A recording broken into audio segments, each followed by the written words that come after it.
आदिवासियों के अधिकारों का क्या क्या हुआ है, इस पर भी चिंतन मनन करना चाहिए। आदिवासी का वेशभूषा पहन लेने से नहीं है, आम लोगों के लिए ठगने वाला काम कर रहा है और ज़मीनों की लूट हो रही है। आदिवासियों के बीच रखने का काम किए हैं। आदिवासी के ऊपर चौतरफा हमला हो रहा है। 180 गांव को नगर निगम में फिर शामिल करने जा रहा है। इसका दुष्परिणाम आदिवासियों के ऊपर पड़ेगा। राज्य आदिवासी कैसे होगा, हम यहाँ भी साजिश के शिकार हुए हैं।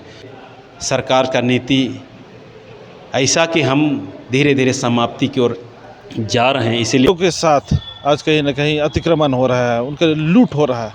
आज ही दोनों ही सरकारें आज अपने दायित्व से कहीं भी दिखते नहीं है कि अपने दायित्व को निर्वहन करते हुए कहीं पूरे विश्व में उसकी विशिष्ट पहचान को मिटाने का एक षड्यंत्र चल रहा है।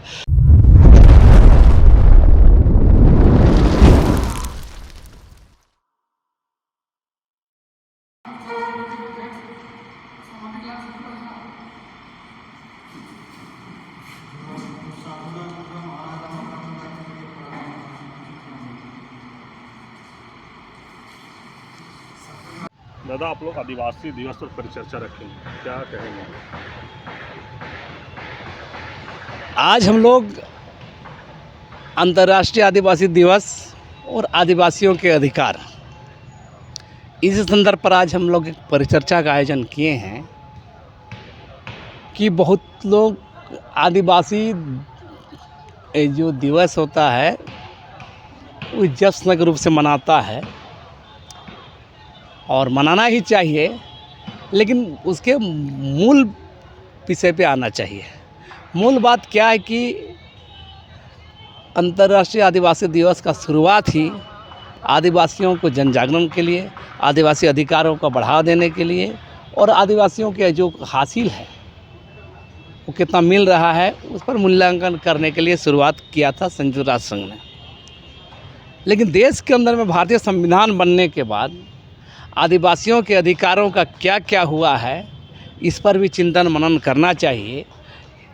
आदिवासी का वेशभूषा पहन लेने से और आदिवासी जुलूस कर देने से और ढोल नगाड़ा लेकर नाचने से आदिवासी समाज नहीं बचेगा। आदिवासी समुदाय के अंदर में जो उसका राइट्स मिला है भारतीय संविधान ने, कानून में, उसका अनुपालन कितना हो रहा है, इसका मूल्यांकन करने का भी समय है। हम इसलिए बोल रहे हैं, देश के अंदर में राष्ट्रपति भी आज आदिवासी हैं, 2-3 स्टेट का मुख्यमंत्री भी आदिवासी हैं, लेकिन आदिवासी उसी स्टेट में देखिएगा आप, आदिवासी जंगल ज़मीन का सवाल को लगा लड़ते हैं। छत्तीसगढ़ में हसदेव जंगल काटा जा रहा है, आदिवासी मुख्यमंत्री है। झारखंड में आदिवासी ज़मीन की लूट हो रही है, मिनरल माइंस की लूट हो रही है, आदिवासी का जो कस्टम सिस्टम ज़मीन सारा लूटा जा रहा है। झारखंड में मुख्यमंत्री हेमंत सोरेन है। तो मेरा कहना है कि आदिवासियों को मूल्यांकन करना चाहिए कि आपके जो राइट्स हैं भारतीय संविधान ने जो दिया है, आपका 5th शेड्यूल दिया है, शेड्यूल एरिया, पेशा कानून दिया है, समता जजमेंट दिया है, आपका ST/SC एट्रोसिटी एक्ट दिया है, आपका बहुत सारा CNT एक्ट जमीन कानून का राइट दिया है, आपका बहुत सारा आरक्षण है। ये कहाँ जा रहा है, ये हासिल हो रहा है कि नहीं, ये देखने का, समझने का, मूल्यांकन करने का, चिंतन करने का और उस अनुरूप नियम बनाने का, उस अनुरूप समाज को जागरूक करने का ये दिन है। लेकिन दादा, जिस तरह से विश्व आदिवासी दिवस मना रहे हैं, लेकिन पलायन यह एक बहुत बड़ी समस्या है, उस पर कोई बात नहीं करते। हम बार बार कर रहे हैं। बोलता है झारखंड भारत का रूर है, लेकिन ये झारखंड से लोग बहुत तबका उभर रहा है, बन रहा है, लेकिन झारखंड आज भी वही स्थिति है। इसका कारण है कि राजनेताओं में या राजनीतिक पॉलिसी सरकार में जो शामिल लोगों का पॉलिसी में, हम बोले जो नीति नियंता बने हुए हैं, क्या नौकरशाह और राजनेता। नौकरशाह राजनेता अपना देख रहे हैं, विजनरी नहीं है, आम लोगों के लिए ठगने वाला काम कर रहा है। और हम बार बार कहते हैं, ब्यूरोक्रेट्स और पॉलिटिशियन मेन स्ट्रीम का ये शासक वर्ग बन चुकी है। आम लोग राजनीति को, सत्ता को एंजॉय कर रहा है और आदिवासी इन लोग के एजेंडा में नहीं है। और इसीलिए आज आदिवासियों का ये हाल है, ज़मीन लूटा जा रहा है, उसका आरक्षण ख़त्म हो रहा है, उसके तमाम इलाका में प्राकृतिक संसाधन को नोचा खोसा जा रहा है और ये मनमानी चल रहा है। देखिए, आज राष्ट्रीय आदिवासी दिवस के शुभ अवसर पर करमटोली धुमकुड़िया में आदिवासियों का विभिन्न सामाजिक संगठनों ने आज चर्चा परिचर्चा का कार्यक्रम रखा गया है। जिस प्रकार झारखंड के अंदर आदिवासियों के जो हक अधिकार, भाषा, संस्कृति और ज़मीनों की लूट हो रही है और आदिवासियों को जो डेमोग्राफी जो दिनों दिन गिरते जा रही है, इन सब विषयों को लेकर आज हम लोग यहाँ चर्चा परिचर्चा का कार्यक्रम रखे थे और हम लोग यहाँ लोगों को आदिवासियों के अधिकार, उनके जो राइट्स है, इन सबों को आदिवासियों के बीच रखने का काम किए हैं ताकि वो लोग समझें और अपने जो भाषा, संस्कृति, जीवन शैली जो हैं उनको ये बचाएं, संजो कर रखें ताकि आने वाले पीढ़ी इन्हें याद करे और उसका पहल करके उसको पीढ़ी दर पीढ़ी आगे बढ़ाने का काम करें। अध्यक्ष कांकेर थाना समिति डब्लू मुंडा। अंतर्राष्ट्रीय विश्व आदिवासी दिवस के पूर्व संध्या के शुभ अवसर पर हम लोग आदिवासी मुद्दों पर परिचर्चा रखे हैं। आज के परिचर्चा में हम लोग परिचर्चा कर रहे हैं, जैसे आदिवासी के ऊपर चौतरफा हमला हो रहा है। हम लोग जनसंख्या के जो घटती जनसंख्या के पर हम लोग परिचर्चा किए और जो सरकार का नियम है हम पर हमेशा हमला कर रहा है, इस पे भी चिंता व्यक्त किए। जैसे 2037 के लिए मास्टर प्लान जो बना रहा है, 180 गांव को नगर निगम में फिर शामिल करने जा रहा है। इसका दुष्परिणाम आदिवासियों के ऊपर पड़ेगा और उसमें 700 कॉलोनी बनाने की योजना है सरकार की।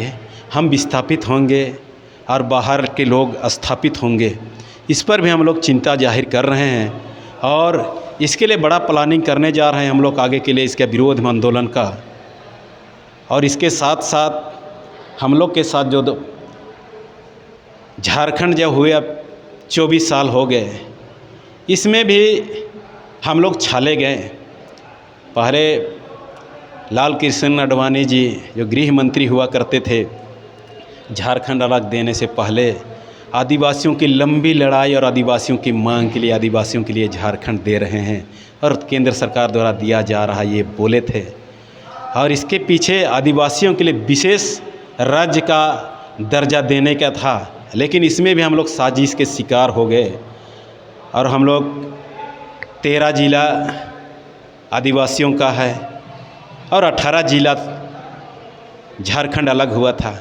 इसमें भी हमको टुकड़े टुकड़े करके 26 जिला पहुंचा दिए और हमको 50% तो अब जनरल हो गए, तो विशेष राज्य आदिवासी कैसे होगा। हम यहाँ भी साजिश के शिकार हुए हैं और ये हमारे समाज इसको समझ नहीं पाए और हम लोग जिला बनने को विरोध नहीं किए। इसका दुष्परिणाम हम पर हुआ है और जब भी विस्थापन हो रहा है इसमें आदिवासी भी छले जा रहे हैं। जैसे यहाँ HSC बना, 9,500 एकड़ ज़मीन HSC के लिए दिया गया है, इससे भी हमारे आदिवासी विस्थापित हुए लोग कहाँ चले गए उसका अभी तक अता पता नहीं। तो हमें धीरे धीरे सरकार का नीति ऐसा कि हम धीरे धीरे समाप्ति की ओर जा रहे हैं, इसलिए इस पर आज का चिंतन यही था कि हम इस पे कैसे सजग रहें और समाज को कैसे एकजुट होकर हम लोग इसको सरकार के खिलाफ में आंदोलन खड़ा करके इसको हम विस्थापन को रोकें और अपने आप आदिवासी को बचाएं। सुशील उरांव, केंद्रीय अध्यक्ष आदिवासी छात्र संघ। आज समस्त आदिवासी संगठनों का आज परिचर्चा हो रही है और इस परिचर्चा का मूल उद्देश्य है कि जो आज पूरे विश्व में जो आदिवासियों के साथ जो उनकी जो वास्तविकता है, उनकी जो पहचान है, उसके साथ कहीं ना कहीं आज अन्याय हो रहा है। हम भारत की बात करें, हम झारखंड की बात करें, तो यहाँ पर जो आदिवासियों के जो जल जंगल ज़मीन, जो उनका भाषा, जो संस्कृति, जो उनका रीति रिवाज, परंपरा, धर्म कर्म सारी चीज़ों के साथ आज कहीं ना कहीं अतिक्रमण हो रहा है, उनके लूट हो रहा है। आज इन्हीं तमाम समस्याओं को लेकर के आज विभिन्न आदिवासी संगठनों के जो अगुवाईकर्तागण हैं, आज सामूहिक रूप से आज परिचर्चा हो रही है। क्योंकि कल विश्व आदिवासी दिवस है और विश्व आदिवासी दिवस से एक दिन पहले ये परिचर्चा हो रही है। इस परिचर्चा में विशेष तौर से जो यहाँ के भारत सरकार और जो राज्य सरकार का जो दायित्व था, उस दायित्व से कहीं ना कहीं दोनों ही सरकारें आज अपने दायित्व से कहीं भी दिखते नहीं है कि अपने दायित्व को निर्वहन करते हुए। तो इन्हीं तमाम बातों को लेकर के कैसे हम आदिवासी का जो व्यवस्था है, कैसे हमारा जल जंगल ज़मीन जो है कैसे बचेगा, कैसे उनका संरक्षण होगा, कैसे जो आज पूरा विश्व में जो आज जो संतुलन बिगड़ गया है प्रकृति का, वो प्रकृति का संतुलन पुनः कैसे स्थापित होगा, ये तमाम चीज़ों को लेकर के आज परिचर्चा हो रही है। और यहाँ पर विशेष तौर से जो एक बात है कि आदिवासियों की जो अपनी जो एक विशिष्ट पहचान है, आज कहीं ना कहीं पूरे विश्व में उसकी विशिष्ट पहचान को मिटाने का एक षड्यंत्र चल रहा है। इस भारत देश में, झारखंड राज्य में तो ये तो कहना ही नहीं है, इसका चरम पे है। तो इन तमाम चीज़ों को लेकर के आज आदिवासी संगठन अब एक बहुत बड़ा निर्णय लेने की ओर बढ़ रहा है। यदि अगर यही चीज़ अगर खुलेआम इस तरह धड़ल्ले से चलती रही तो समस्त आदिवासी संगठन जन आंदोलन करने को लेकर के बाध्य होंगे, जिसके आगे की रणनीति विश्व आदिवासी दिवस के बाद निर्धारित की जाएगी। सोनू खलको, सचिव सरना प्रार्थना सभा, रांची महानगर।